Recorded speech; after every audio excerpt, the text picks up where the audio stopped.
राधे राधे। अभी आप लोग कैसे हो? शायद अच्छा भी हो, मैं भी अच्छा हूँ। आप लोग अच्छा रहिए, यही मैं भगवान से कामना कर रहा हूँ। तो अभी हम लोग मेरे भैया के घर में कीर्तन भी हो रहा है, इसलिए हम लोग कीर्तन में जा रहा हूँ। आप लोग देखिए इस वीडियो को एंड तक पूरा देखिए, देख के बताना कैसा हुआ, इसलिए बोल रहा हूँ आपको। और कार्तिक मास है ना, इसलिए कीर्तन भी कर रहा है। आपको दिखाता हूँ जाके कितना लोग आया था और कौन कौन गा रहा है कीर्तन में, इसलिए जा रहा हूँ। सबको प्रणाम करता हूँ और आप मेरे प्रणाम को स्वीकार करिए आप लोग सब। और इसलिए मैं आपको वीडियो भी दिखा रहा हूँ। ये देखिए, अभी जा रहा हूँ मेरे घर भैया के घर में।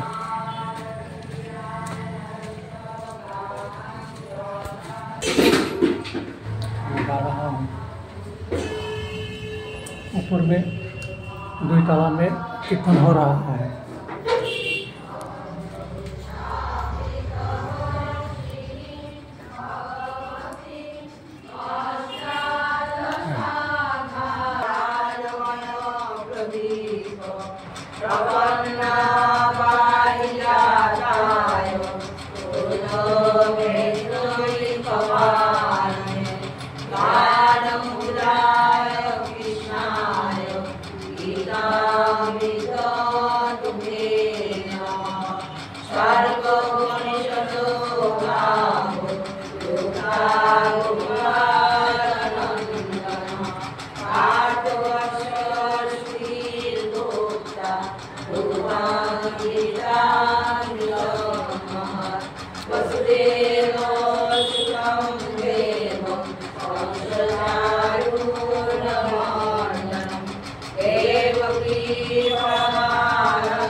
कर्मणस्ते मता बुद्धिर्जनार्दनं तत्किं कर्मणि घोरे मां नियोजयसि केशव।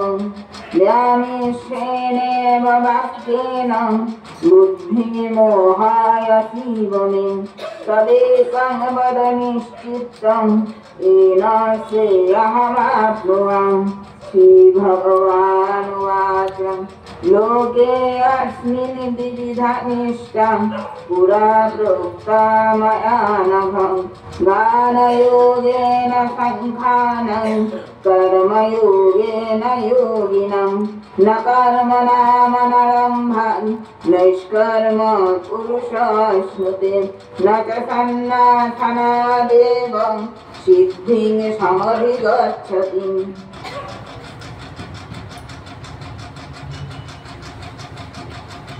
नहि कश्चित् शरणमपि जातु तिष्ठति अकर्मकि कार्यते हि अवशः कर्म सर्वः प्रकृतिजैर्गुणैः कर्मेन्द्रियाणि संयम्य योऽस्ते मनसा स्मरन् इन्द्रियार्थं विमूढात्मा मिथ्या च उच्यते यः तु इन्द्रियाणि मनसा नियम्यारभते अर्जुनं कर्मेन्द्रियै कर्मयोगं ॐ तत्सत् श्रीकृष्णार्पणमस्तु।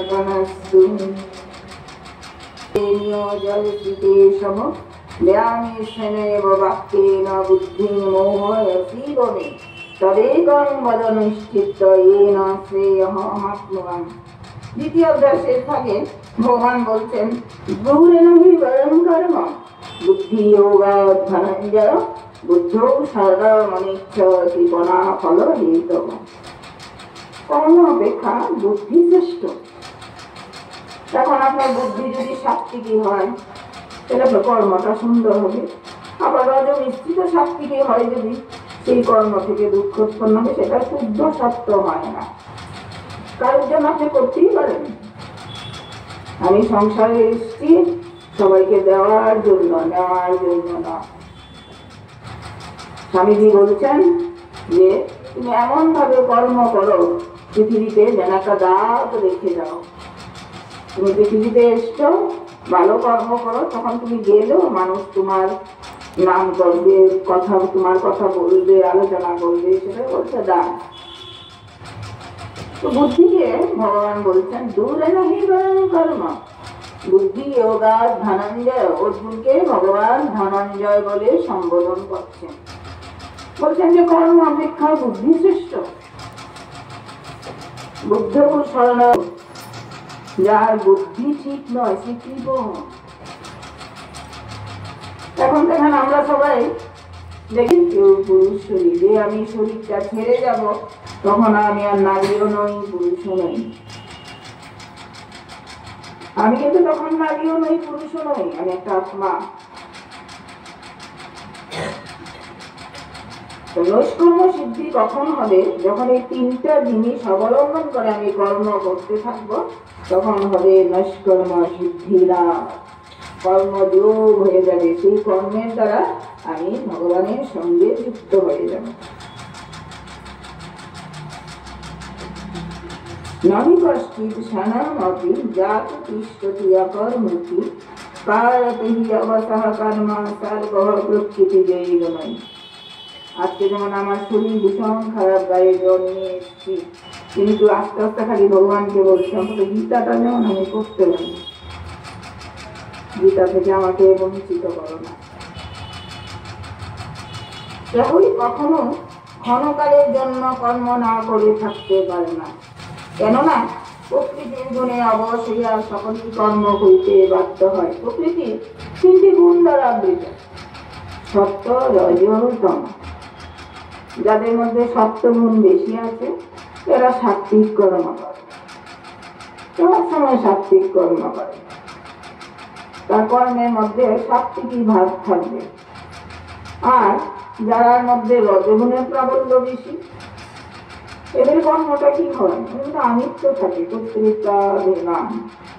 আবার সত্যগুণের সঙ্গে যখন রজ মিশ্রিত হয়ে যায় শুদ্ধ সত্য হয়, শুদ্ধ রজ হয়। যেমন স্বামী বিবেকানন্দ বেলুর মঠ প্রতিষ্ঠা করেছিলেন, এরকম মন্দির করবে, দান ধর্ম পুণ্য কর্মাদি করবে।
Mas